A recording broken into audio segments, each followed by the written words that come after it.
Chapter 21. Funny enough, Black Canary's idea of a relaxed place to talk was on the nice, padded leather chairs in the library, or maybe she just thought that the leather chairs would substitute for the typical leather chairs used in an actual therapist's office. "So how do you feel about the hero work you and the rest of the team been doing?" she asked as she was sitting on the couch aside from me while I jokingly laid across my own leather couch with my feet propped up on the couch's arm in a parody of the love seats used in therapists' offices. Admittedly, not having to look at my therapist made talking easier, as I was able to just stare at the rocky ceiling above me and speak whatever came to my mind without having to worry about her trying to learn more from my body language than I was comfortable with. Well, honestly, it can be a bit stifling doing entirely Black Ops missions.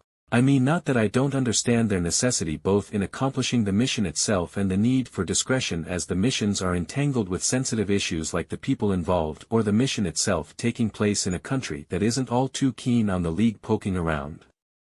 Black Canary hummed in thought and wrote something on her notepad before she spoke.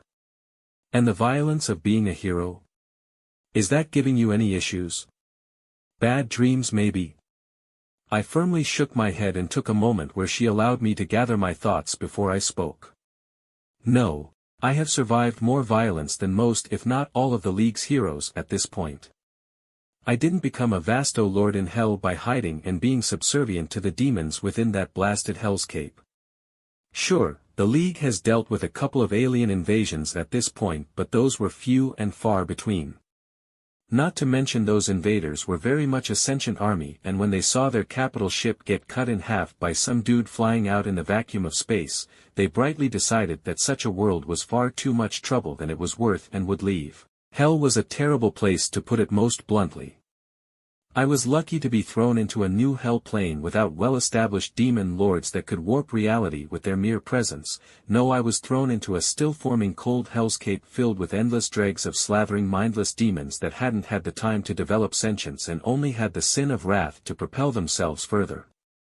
I continued. "Do you know how you got sent to hell?" she asked softly, and I snorted. "No.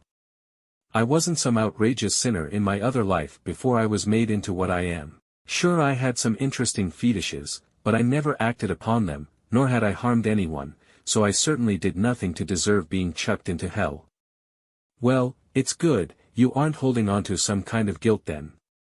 Black Canary congratulated me, and I realized she probably was wondering if I became a hero as some sort of penance like a few other heroes had done.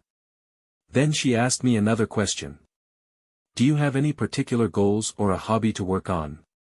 Frowning, I couldn't help but realize that no, I didn't really do much other than be a gym rat with Superboy or watch TV with other team members, nor had I planned on doing anything until the magical community of the League helped me get something so I could rejoin the living world in its entirety. Well, I had a plan to go on a bit of a training trip after the League's magic group hooked me up with something, so every time I grabbed something people don't scream, "Ghost," or something, I said, making her chuckle at the thought. Yes, such a thing reminds me of when Martian Manhunter had an episode where he went around invisibly destroying a whole city's light bulbs due to the fear of the fire within each bulb. Okay, admittedly the thought of the cool as a cucumber Martian Manhunter acting like a ninja to break each light bulb and the citizen of the city's reaction the next night when large chunks of the city were pitch dark was hilarious. "You do plan on rejoining the team when your training is over, right? And more than that, how long will you be training?" she questioned as she quickly made notes, obviously about my plans to do some training, which wasn't unexpected as I had no mentor like the other team members did. I couldn't help but shrug, as planning how my training could go was a bad idea to begin with, as I might not even survive it. Well, considering I was planning on going to another dimension, maybe even hell, so I could truly train without limits, and how time passes differently between realms.